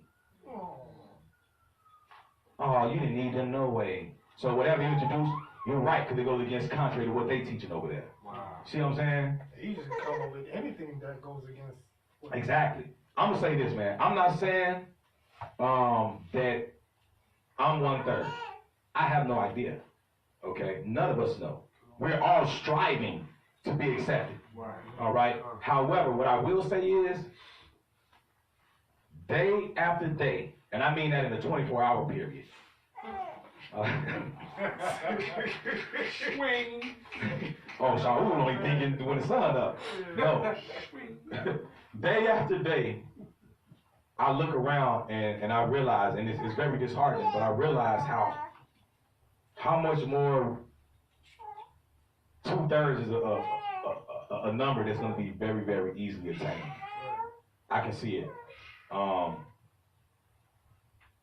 Again, I'm not the end all, the be all.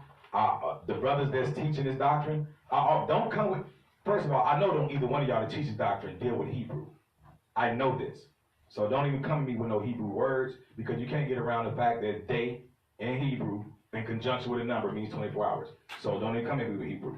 What I will be open to seeing is you introduce primary sources to show the historical change when Israelites went crazy and stopped doing it how y'all say we're supposed to do it and started doing it how the scholars and historians of our people say that we did it. That's what I open the door for. So I thank you all for tuning in to United Kingdom of Israel Congregation, the House of Learning. I'm Teacher Shaul. Officer Levi. Please be sure to visit the website, UnitedKingdomofIsrael.org. And with that, we say, Shalom. Been oppressed for too long. The movement ain't no stopping it. When some saints of Christ come marching in, in United Kingdom of Israel, ain't no room for false doctrine. So we stopping them dead in their tracks.